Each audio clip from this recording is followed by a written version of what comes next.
How's it going, everyone? It's Sam. It is time to lock in. Lock in right now because we are within sniffing distance, spitting distance of hitting all-time highs. And with all the bullish news coming out, I would not be surprised if we hit all-time highs pretty quickly. I want to go through some of the big news, really three big things that I've seen this morning. If you don't mind, hit subscribe, turn on that bell notification. Also, there is a link to Margex underneath the video where you can get part of a massive airdrop up to $5,000 in BOEM. When you use the link underneath the video, it will take you here. If you're already logged in, if you already have an account, just hit participate. If you're new, just start trading on Margex, and then it will take you in to set up an account. And depending on how much you trade, you can get more BOEM during this airdrop period. So make sure that you get started on this as soon as you can, so that way you can earn more BOEM. Okay, now I want to talk about BCC as well, a partner of the channel, but look at this. European Central Bank cuts interest rates by 0.25%. This was expected, but it's still nice to see. The reason for that is we've seen other banks as well, such as the Bank of Canada, cutting their rates. It seems like it's only a matter of time until the US cuts rates as well. Now, I think the US is in a bit of a different situation because the economy is staying stronger in the US, but with other nations starting to cut rates, they all pretty much follow each other. So I would not be surprised if we got guidance later this year to cut rates. And the reason this is such a big deal is because Bitcoin generally follows the money supply. If the M2 money supply goes up, or if we start lowering rates and printing more money, if there's more liquidity, risk-on assets do better, just like you can see here from the S&P 500. We've talked about this a handful of times, so I don't need to spend much time on it. But again, we see one more instance where banks are giving in. They have to cut rates, either for actual banking companies or the banks in the nation. The central bank has to lower it for the banks to make it so that they're not going to go insolvent, or because of commercial real estate, or because of the consumer, or because they need to stimulate growth for tax reasons, to be able to get more taxes out of their population. There are all different reasons for it, but it shows that we are heading into more of a high liquidity time. We also got news, really interesting news. Robinhood is going to buy Bitcoin and crypto exchange Bitstamp for $200 million. Okay, Bitstamp is one of the larger exchanges. Honestly, I don't know too much about them. I haven't done much work or any work with them before, and I don't think I've ever used the platform. But Robinhood did make a statement that they think that Bitcoin and crypto is pretty much going to be the future. So they want to continue to grow. Now, Bitstamp, I think even without knowing much about Bitstamp, let's actually look it up. I bet this is a pretty good buy, honestly. If we let's go to CoinMarketCap. Most of these exchanges make a lot of money. So I would not be surprised, with 240 million in volume in the last 24 hours, I would not be surprised if this was a steal deal. Okay?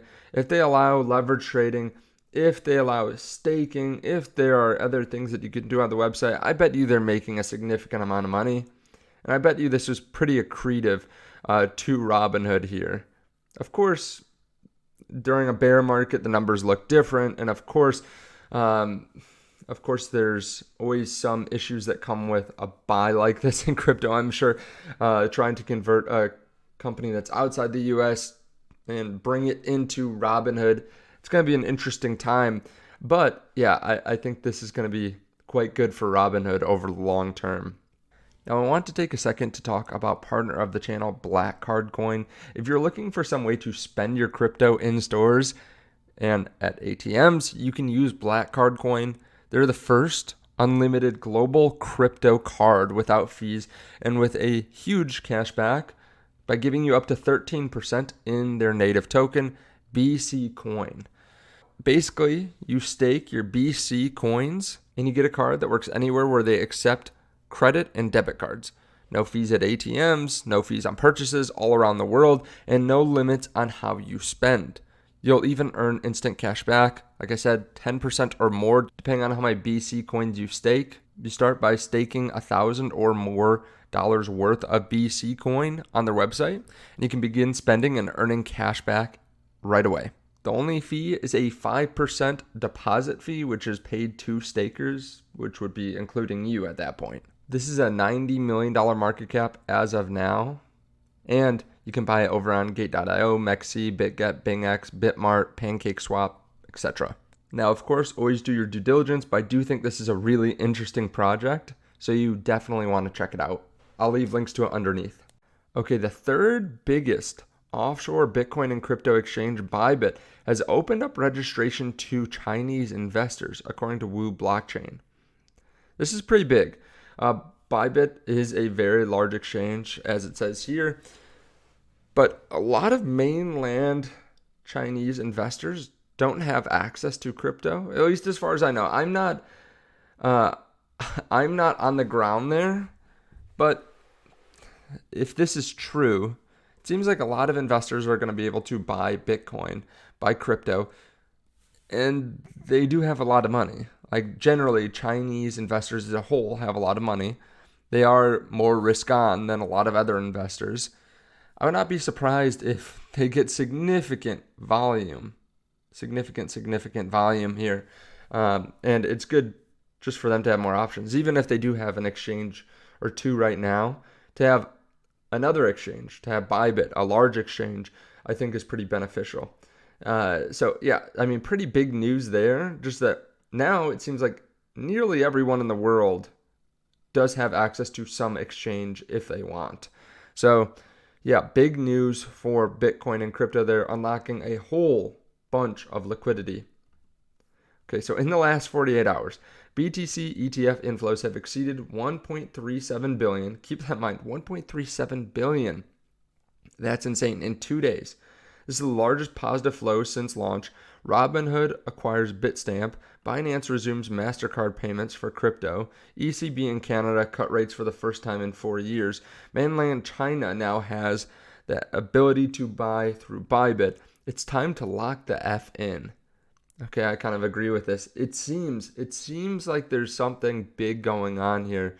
I mean, there are a lot of big things going on, but it seems like there's a big move brewing. We've been coiling here for a long time, especially if we can break out above this line.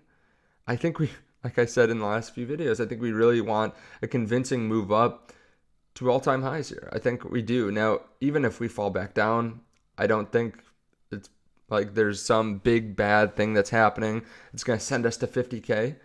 But, a fourth rejection here, we could see us fall down a bit if we don't break out above here, just from a technical level. Now, transitioning here for a second, we'll come back to Bitcoin. But I did want to talk to you about something that I found pretty interesting. This is called Top Secret Trump Coin. Now, this is a coin that really doesn't have much info yet. They're announcing a lot of it here today on June 6th, but they're launching on ETH. They have burnt LP. They have a renounced contract. They have a huge marketing push.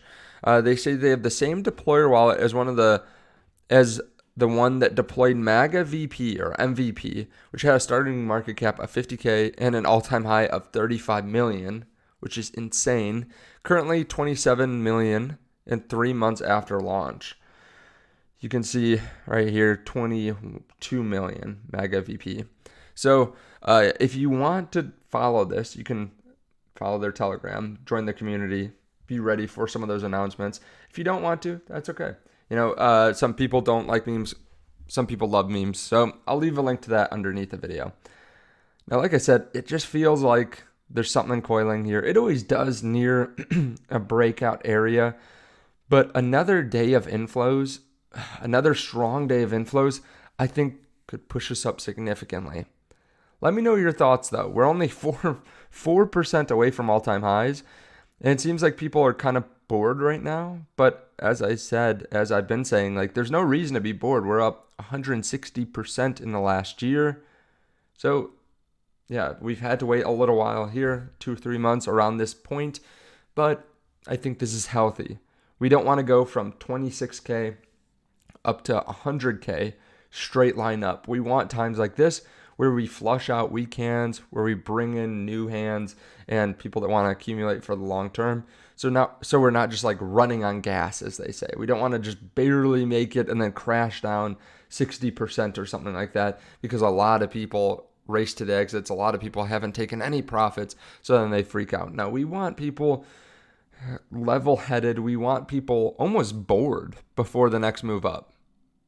Okay, this is the new normal. That's what we want people to think. 70K is the new normal. So that way when we move up to 80K, it doesn't seem like you have to sell everything. No, it's just the next move up before the next move up before the next move up. And of course, make sure you have your own plan laid out. So if you want to take profits, make sure you get ready to take profits. If you want to hold for long term, make sure you hold for long term.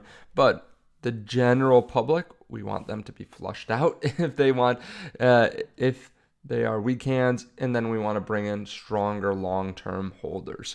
Thank you so much for watching. I really do appreciate it. Let me know if you think we have a big move ahead of us, and I'll see you in the next one. Again, there is that link to Margex in case you want to start trading underneath the video.